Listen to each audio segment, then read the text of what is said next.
Hey, Justine. Hey there. How's your day going? Really well, thank you. How about you? Good, good. Yeah, it's been a busy start to the week. Well, it's almost the end of the week, but it feels like it's been the beginning. Yeah, totally. I know Thursday. Wow. Groundhog's Day, isn't it? Yeah. Yeah, that's life right now for sure. Are you working from home right now, or Yeah. I haven't been back at the university in forever, so home do you home miss? based caring with my husband. Oh, yeah, I can see you over there. Yeah. And you guys are in Calgary? Yes. Like, Okay, where do I live? Yes, I do live here in Calgary. same here. Yeah, yeah. Yeah. Well, Justine, I know you graduated from the University of Calgary. Is that correct? I'm doing my postdoctoral fellowship here at the Ah, University of Calgary, but I did my PhD at the University of British Columbia. UBC. Yeah, Hmm. Vancouver. Yeah, 5 years there. It was just amazing. My sister went to UBC and she loved it. Yeah, great It, experience. oh, yeah, we just loved it there. It was sad coming home, but it was time to. So, what have you been up to these days? I mean, I see you on social media and you're so active and doing some amazing things here. Thank you. Yeah, well, as I've been working on my postdoctoral research, the focus of my work has been in digestive health and really Hmm. starting to look at alternative strategies to helping people who are really struggling with gut health issues. And as we know, so many people think if your tummy's off, we often think it's just nutrition, Yeah. and food or something. But the research in that area is really just exploding, and we know that there are so many other things that can affect digestive health issues, and so that's where my research is Yeah. focusing, and just really trying to develop holistic strategies to help people who've been struggling. Did you struggle with digestive issues at one point in life? Yeah, that's definitely where my Yeah. interest comes from. I struggled probably since I was a teenager, so for years, Yeah. and then I was diagnosed with celiac disease in just over 10 years ago now, Wow. when I was 25, and then also struggled with IBS, and just it's really been quite the healing journey in navigating my way back to wellness. Yeah. I know a few friends that struggle with IBS and they just say they've tried so many remedies, so many things, and it's just something they just can't deal with. It's a struggle for them. Yeah. It's so tough. And a lot of the people that I recently been speaking with, they say that they, go to all the different healthcare providers and they say, there's nothing really wrong with you. Or maybe they do have some like IBD, IBS, or celiac. They say you're not dying and there's nothing else I can do for you. And so then people are just stuck feeling like, well, what else can I, they're so frustrated because they go to the medical system, and the medical system does what it's supposed to do, rules out the severe things. But then people are left wondering, well, what else is it? And then I noticed that they actually often go into this spiral of like, what food is triggering it? And then they start to have this food fear, and then it builds up all this anxiety, which we know is not helpful for numerous different No, reasons. no. There's apple cider vinegar, and they've got a new remedy in gummy format called Goli. Have you heard of I it? just saw this out. Okay, Yeah. yeah, I don't know anything about it, but I did just see this at, I think, my hairdress and my hair salon. So there's always like this positive side of things, and then there's this negative side. So the positive is like, wow, apple cider vinegar, we've known as a remedy for several years now, drink it, whatnot. But I started looking into it recently, and it actually destroys your inner lining of your stomach, and it can actually backfire with the acidity. Yeah, I don't know what the research that you're Yeah. referring to there, but I know that it's really tough when there's this new product on the market, and everyone thinks it's sold as this, Yeah. it's going to fix everything. It's this magic pill because people want this magic pill to Hmm. feel better, and you want something natural too. But it's very unlikely to be this one size fits all thing that helps. And I think for some people, having some apple cider might be helpful. However, for other people, we know that it actually isn't helpful. And that's why I am so passionate about educating people and helping connect people with the right healthcare providers so that you can feel better and do the right things that work for you. When we had initially chatted, we talked about gut health and how most people think we got to focus on physical, whatnot, mental health, but the importance of gut health, and it's like our second brain. Mm-hmm. Yeah, there's such a strong connection between the gut and the brain. And so it actually is connected by the vagus nerve. Interesting. Okay. And there is a whole other nervous system, the enteric nervous system, that's in your gut. And so there's messages that go from your gut to your brain and from your brain to your gut. And so that's why when we're feeling nervous or anxious about something, we might have that nervous tummy, nervous feelings there. And if we have things off, if we have a dysbiosis of the gut microbiota, are off balance in our gut, then often we know that that is related to mental health issues into a variety of different on a range of outcomes we can see there too. Yeah, I always hear the conversations around microbiomes as well. So that's been interesting to see the topics that are coming up. Yeah. What do you do for certain people here in the city and whatnot? Yeah. So I have been doing a lot of research, specifically looking at how exercise can help and the effects of exercise on the microbiome. We have some research coming out in the next couple of weeks and months, actually looking at how high intensity interval training actually led to beneficial changes in the gut microbiota of people with celiac disease. So that's pretty cool. We can exercise and feel better. Not surprising, but again, it's just this coming up with strategies to help people who are struggling with digestive health, that it's beyond food. It doesn't it's not only that. And so exercise is one of the things. And then the big piece that I specialize in is that mind-gut connection. And so looking at strategies that we can use to help people with calming the messages that go between the two. Because if you've been struggling with digestive health for a long time, it's very likely that you have this hypersensitive relationship between your gut and your brain and your gut. And so what my work does is help people to really tune in and start to calm those messages. Now, what are certain ways you can calm those messages? Yeah, good question. Well, I have a whole 6-month program on that. So it does take time, but we use mindfulness. We know that mindfulness meditation, a variety of different ways to help people to be aware and not just let their brains, the thoughts in their brains kind of get carried away. And then again, that perpetuates the fear of food. And if we start eating when we're in this aroused, in this hypersensitive state, we're more likely to feel crummy for numerous reasons. I also teach people self-compassion. That's been a really big focus of a lot of my research, and looking at how self-compassion, particularly when we're going through difficult times, there are so many benefits that we know can help people if we practice self-compassion during these difficult times. We have improved quality of life, and people are better able to adhere to a strict, among celiacs, follow a better diet. So it helps you follow medical regime and you feel better. So these are two of the different strategies that I help people with in my one-on-one and my group coaching. It's beautiful that you're seeing these various other approaches that we often don't hear about. Because like you said, we hear about the eating healthy and the dieting and exercise, but everything in between that also is a part of your whole well-being in life and how you want to live. Yeah. And it's so often missed. And so many people, by the time they end up at me, they think they're going crazy. They're like, what is going on? I'm not sleeping. I feel so crummy. I'm sick of being so snappy with the people that I love most, but I just have nothing left to give. And it's really powerful when I help them start to take care of themselves and make these changes. They really start to feel better and their lives are transformed. No, absolutely. What was one of the pivotal moments for your research and for your way of thinking to move forward with your career in this way? Was it a moment where you said, I'm not feeling good, things are not right in my life, and I need to look at something else? How did you find this?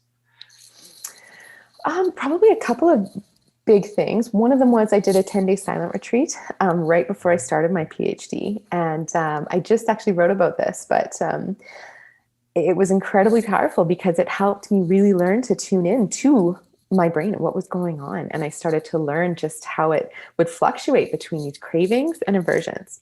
And as you start to be able to practice mindfulness and notice what's going on in your head, you just can process things at such a different level, and you can start to heal at a different level as well. So I think that was my first introduction to the power of mindfulness and the power of the gut-brain connection. First one was the a 10-day silent retreat that I did. That was a pivotal moment in my life, What absolutely. is a silent retreat exactly? So there are a number of different Okay. places you can go and do this in different setups. This was called a 10-day Vipassana. And I went down in Seattle, Washington, in Washington State near Seattle.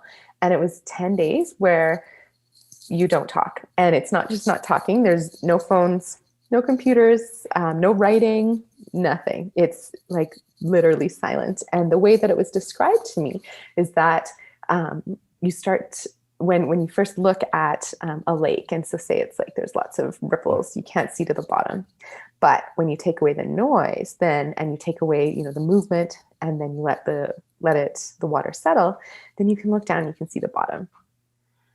And it's so true, because by the end of the 10 days, I was able to look in and just really see to the bottom of me and really understand myself at a whole different level. That it was so beautiful and so powerful. And so every day was really, they were long days. It was a lot of work, but it was absolutely transformational.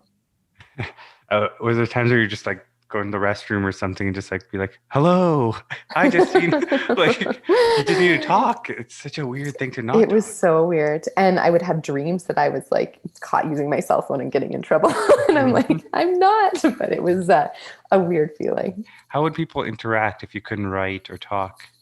You didn't. It's like there were, I think, about 100 people there at this retreat center.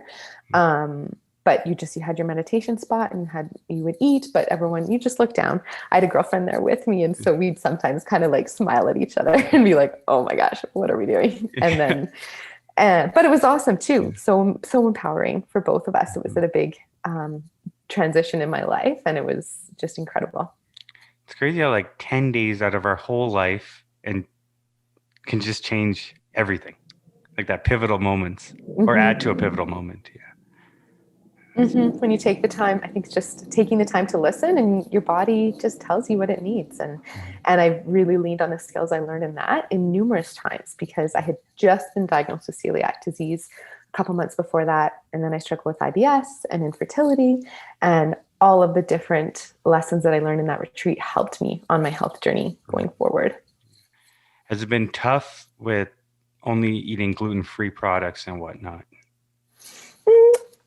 Harder at the beginning, but I think I'm pretty lucky at the time of life that this has happened. Like so many of my clients and participants in my research studies have been diagnosed like 70 years ago, when there was like nothing. Yeah. So it's definitely tough when you're eating out and someone doesn't know, or I've had a bad experience with glutening, but these days it's not terrible. It's really not that. Some days are better than others. And I think eating at home 99% of the time now is a lot easier, but yeah, after 10 years, it's okay. And Justine, you have a great way of thinking in terms of the dysfunctional relationships that are out there right now at home because of gut health. Yeah. So as you were talking about a little bit before with the gut-brain interaction, it becomes hypersensitive. We can have, when we have this fear of food, 1 week this triggers you, the next week it doesn't, and it can be so tough. And you want to keep eating something because it's there and it's easy and you enjoy it, all these different reasons. But it just when some weeks it triggers you and you don't know why, it can be really tough. And so again, that leads into this hypersensitive dysfunctional relationship between the brain and the gut, where normal foods that shouldn't trigger you, you don't actually have a sensitivity to it, start to trigger this stress response. And so when we eat in the stressed, in that fight or flight mode, you're not going to be able to digest well. And that's when often a cause of why we'll see the bloating, pain, all the different symptoms that people struggle with. And often we just don't think that could be from our mindset before we eat, but it can be incredibly powerful once you start to tune into that. I mean, the amount of discipline it takes to focus and hone in on yourself, and that's all a part of self-awareness, which is a huge element of what I love. Have you noticed a shift in a lot of people when they go through what you're creating, this program and everything? Have you seen a shift in the way they live and become wholesome, I guess? Absolutely. I think the biggest thing that I've noticed that I've been able to really help my clients with as well. They're noticing numerous changes in so many different aspects of their life, but it's really this being able to practice equanimity. And that's what I learned at this Vipassana, the silent retreat. And so it's maintaining mental calmness, mental non-reactivity, regardless of what's going on around us. And so often when clients start working with me, I notice them that they're reactive, super reactive. So they'll say, this happened, and then this is so terrible. And it's okay. Sometimes, you've got to get mad. You've got to get it out. But then we have to be able to calm back down. Whereas often we stay up like this and still really mad. And then our bodies it's our health that pays for it. And so what I can really help people do is you can still, stand up for yourself, of course. But it's not quite such big highs and big lows. And so I can help people to learn this process, the practice of equanimity. And so then they're able to maintain more mental composure. Still, life's going to throw stuff at you, but I give them the skills and resources so that it doesn't totally derail them. They have the toolkit so that they can get back on track a lot faster and not feel so crummy. It's a good reminder. Like you said, I was just thinking, how many times have I gone overboard on the thresholds of things where you could have just maintained the flow? Yeah. Is the goal to quickly come back to that Zen state or the state of calm from a situation that you've gone to? Like, say, I don't know, oh my God, I have a flat tire. So you're like stressed. And it's just a flat tire. Like, is that what you... Yeah, that's a good question. I think that having an appropriate response to the stressor is what's so important. And so when we think back to, an evolution, before, millions of years ago, people would be stressed out because a cougar was chasing them, a bear was chasing them. So then, you go into fight or flight mode and you get out of there. Cortisol is released and you get out of there. And that's a normal response. That's an evolutionary, save your life response. But in today's society, there are just so many stressors. So rather than having this up, down, oh, okay, I survived that, we're just always in this heightened state of arousal. And so that's why every area of our life really is affected negatively when we can't be just enjoying our life, when we're living with the parasympathetic nervous system, when we're in rest and digest and really enjoy mode. If we're stressed about everything all the time and people are living at going a million miles a minute, so busy everywhere all the time, then it's our health that pays the price. And so when you say, it's a flat tire, for sure. If you're already in this heightened state of arousal, it's easy to be like, oh my goodness, yes, what happened? I have a flat tire. However, when we start to learn this equanimity, the non-reactivity, not reacting, we say, okay, I got this. This is a problem I can solve. Yeah, it sucks, but I'll make a phone call and we'll figure this out. And then your health and your body doesn't pay the price. Yeah. Wow.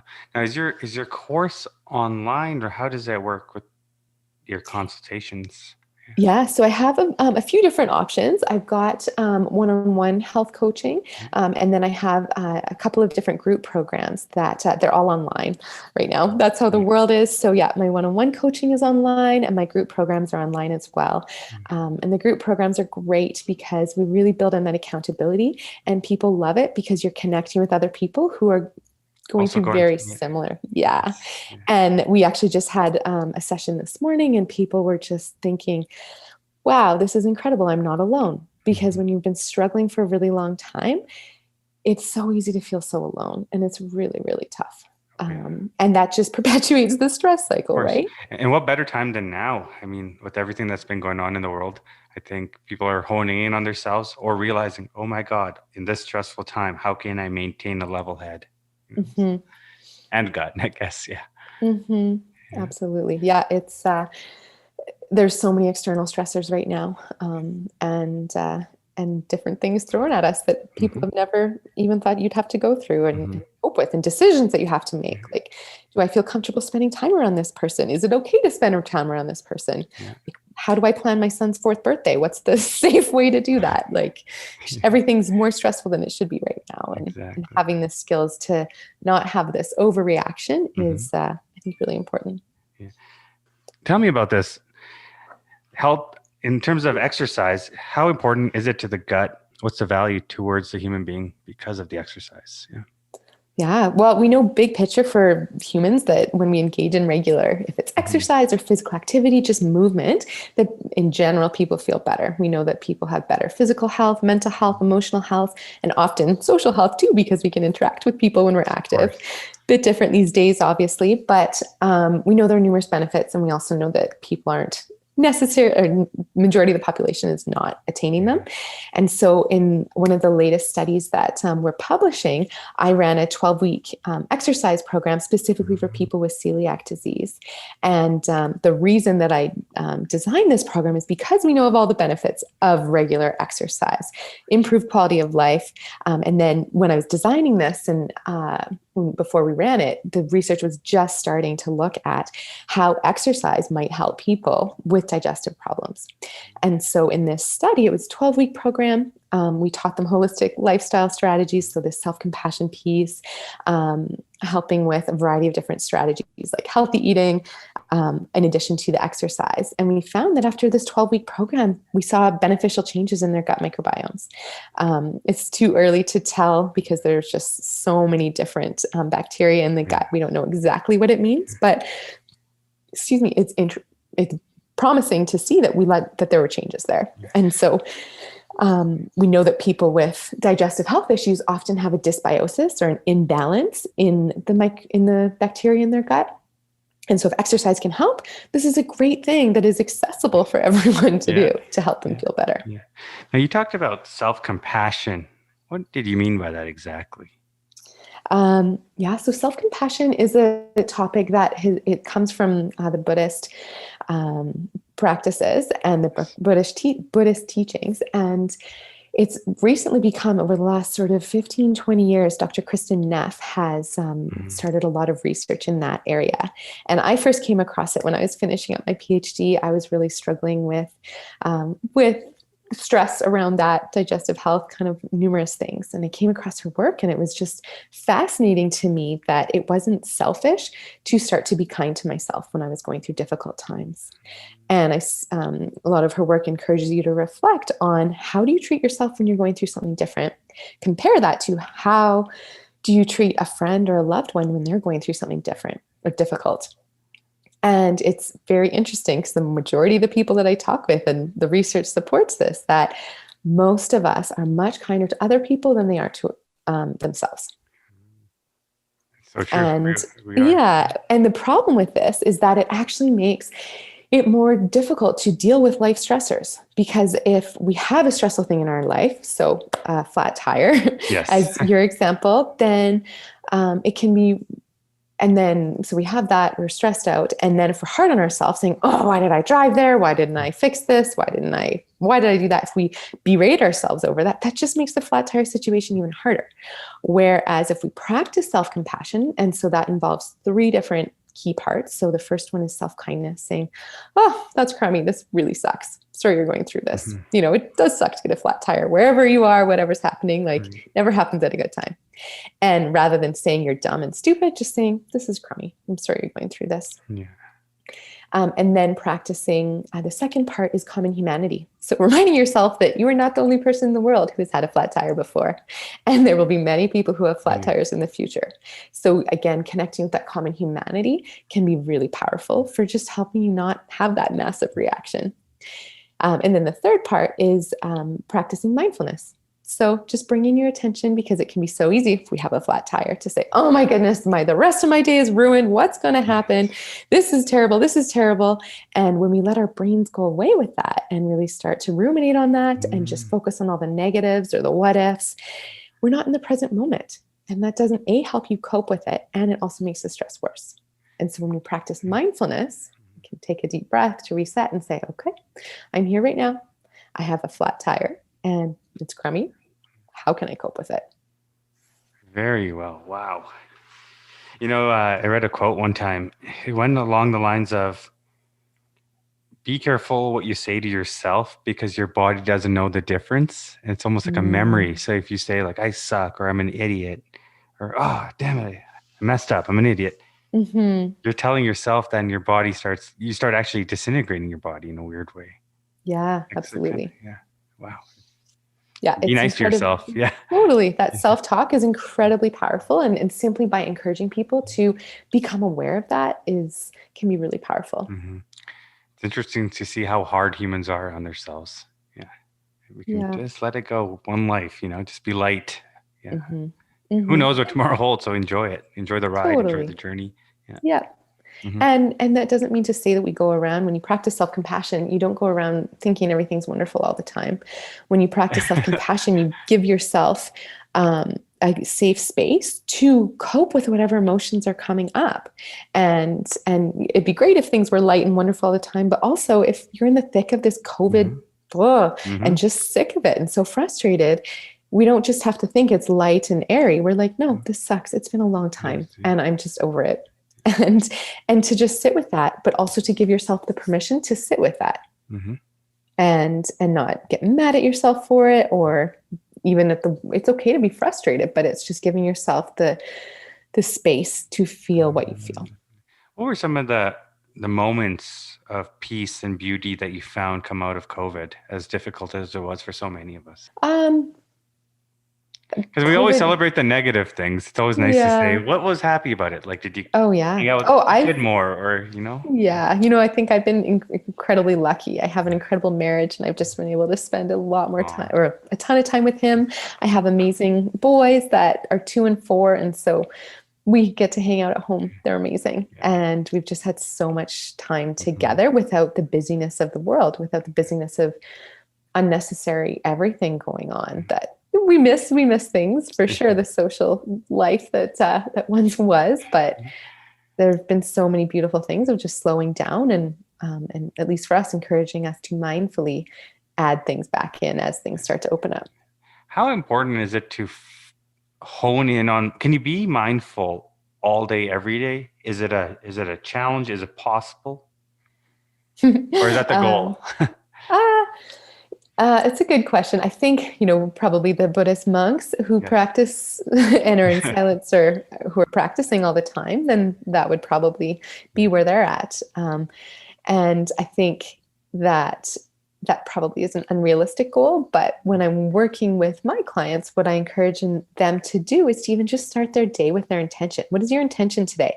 So that as you go into your day, you are intentional and you're making intentional choices. I know one woman I was speaking with this morning, she's like, I just feel like I'm getting pushed and I don't really have a say. I'm not grounded in my own life. And that's just a really crummy feeling when you just, feel pushed and not having a say in the things that matter to you. And so when we practice mindfulness or being intentional about things, then we're intentional about what we bring into our day, how we live our day, what we eat, how we move, who we interact with. And I think that would be the big picture goal that I would encourage people, rather than just racing from one thing to the next and just going through the motions. Whereas if we create this intentional life, that's how you start to just love the life that you live, because you're intentionally creating it. Mhm. Mhm. I appreciate your time, though, Justine. Thank you so much. Yeah, it was a pleasure to connect with you, All right. Zach.